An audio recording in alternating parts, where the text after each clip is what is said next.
ആറന്മുള വള്ളസദ്യയിലെ ആചാര ലംഘനത്തിൽ വിശദീകരണവുമായി ദേവസ്വം മന്ത്രി വി.എൻ. വാസവൻ ഇന്ന് രംഗത്തെത്തി. വള്ളസദ്യയിൽ ആചാര ലംഘനം ഉണ്ടായിട്ടില്ല. 31 ദിവസങ്ങൾക്ക് ശേഷം കത്തുവന്നത് ആസൂത്രിതമാണ്. ആചാര ലംഘനം ഉണ്ടായെന്ന വാർത്ത അടിസ്ഥാനരഹിതം. ചടങ്ങുകൾ പൂർത്തിയാകാൻ സദ്യ കഴിക്കണമെന്ന് പറഞ്ഞെന്നും പള്ളിയോട സംഘമാണ് കൊണ്ടുപോയതെന്നും മന്ത്രി വ്യക്തമാക്കി. വളരെ അവാസ്തവവും അടിസ്ഥാനരഹിതമായ കാര്യങ്ങളാണ് അതിൽ വന്നിട്ടുള്ളത്. പള്ളിയോടം കമ്മിറ്റിയുടെ പ്രസിഡന്റാണ് ആദ്യം ഞങ്ങൾക്ക് ഭക്ഷണം വിളമ്പി തരുന്നത്. ഇതെല്ലാം കഴിഞ്ഞ് പോരുന്ന ഘട്ടത്തിൽ ആരും ഇത് സംബന്ധിച്ച ഒരു പരാതിയോ പരിഭവമോ ആചാരലംഘനമോ ഇതൊന്നും ഒരു കാര്യവും പറഞ്ഞിരുന്നില്ല. ആസൂത്രിതമായി ഇങ്ങനൊരു കത്ത് കൊടുക്കുന്ന ഒരു പ്രചരണം ഈ സമയത്ത് ഉണ്ടാക്കിയെടുക്കാൻ വേണ്ടി ചെയ്ത ഒരു കുബുദ്ധി എന്നുള്ളതല്ലാതെ വസ്തുതാപരമായി ഞാൻ ഈ പറഞ്ഞതാണ് അതിൻ്റെ ഫാക്ട് ആൻഡ് ഫിഗർ. അതേസമയം ആറന്മുള ക്ഷേത്രത്തിലെ ആചാര ലംഘനത്തെക്കുറിച്ച് തന്ത്രിയെ അറിയിച്ചത് ദേവസ്വം ബോർഡാണ്. സംഭവത്തിൽ പ്രായശ്ചിത്തം ചെയ്യണമെന്ന തന്ത്രിയുടെ കത്തോടെയാണ് വിവാദങ്ങൾ തലപൊക്കിയത്. പരിഹാരം നിർദ്ദേശിച്ചത് ബോർഡിന്റെ ആവശ്യപ്രകാരമെന്ന് തന്ത്രി പരമേശ്വരൻ വാസുദേവൻ ഭട്ടതിരിപ്പാടും വ്യക്തമാക്കി.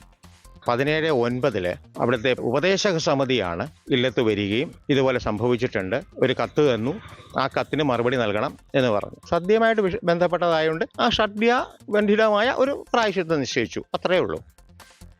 സംഭവത്തിൽ Devaswom board president PS. Prashant ഉദ്യോഗസ്ഥരോട് വിശദീകരണം തേടിയിട്ടുണ്ട്. വിവരങ്ങളുമായി ഉമേഷ് ബാലകൃഷ്ണനാണ് തിരുവനന്തപുരത്തും ചേരുന്നത്. ഉമേഷ്, ഈ ആറന്മുള ക്ഷേത്രത്തിലെ പുതിയ വിവാദം, അതിൽ ഒരു ഭാഗത്ത് പ്രതിരോധത്തിലായിരിക്കുന്നത് ദേവസ്വം മന്ത്രിയാണ്. ദേവസ്വം ബോർഡ് ആവശ്യപ്രകാരമാണ് അത്തരത്തിൽ ആചാര ലംഘനം ഉണ്ടായി എന്ന കാര്യം പറഞ്ഞതെന്ന് തന്ത്രി കൂടെ വ്യക്തമാക്കുന്നു. അപ്പോൾ എന്താണ് ഇതുമായി ബന്ധപ്പെട്ട് നമുക്ക് മനസ്സിലാക്കാൻ കഴിയുന്ന കാര്യങ്ങൾ? പി.എസ്. പ്രശാന്ത് തന്നെ ഈ വിഷയത്തിൽ ഇടപെട്ടിരിക്കുകയാണല്ലോ.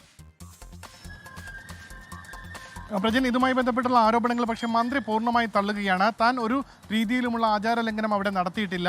അവിടെ എത്തി കാര്യങ്ങളെല്ലാം പരിശോധിച്ചു, അതിനുശേഷം നടപടിക്രമങ്ങളെല്ലാം പൂർത്തിയാക്കി അവിടെ വിലയിരുത്തലെല്ലാം നടത്തി താൻ തിരികെ പോകാൻ നിൽക്കുമ്പോൾ അവിടെ സംഘാടകർ, പള്ളിയോട് സംഘമാണ് തങ്ങളോട് പറഞ്ഞത് ഇവിടെ നിന്ന് പോകുമ്പോൾ ആചാരം പൂർത്തിയാക്കണമെങ്കിൽ സദ്യ കൂടി കഴിക്കണമെന്നുള്ളത്. അങ്ങനെയാണ് സദ്യ കഴിക്കാനിരിക്കുന്നത്.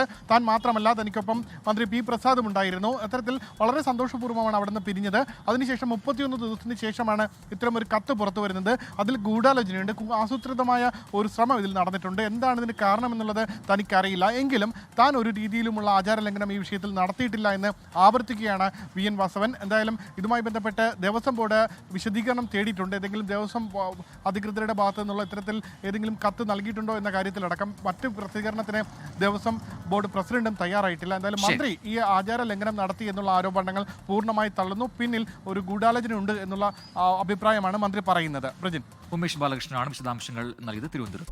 ലോകത്തെവിടെയായാലും ഏത് സമയത്തും 24 വാർത്തകളും ഓഗ്മെന്റഡ് റിയാലിറ്റി പാക്കേജുകളും എക്സ്പ്ലെയിനറുകളും വിശദമായി കാണാൻ ഞങ്ങളുടെ യൂട്യൂബ് ചാനൽ നിങ്ങൾക്ക് സബ്സ്ക്രൈബ് ചെയ്യാം.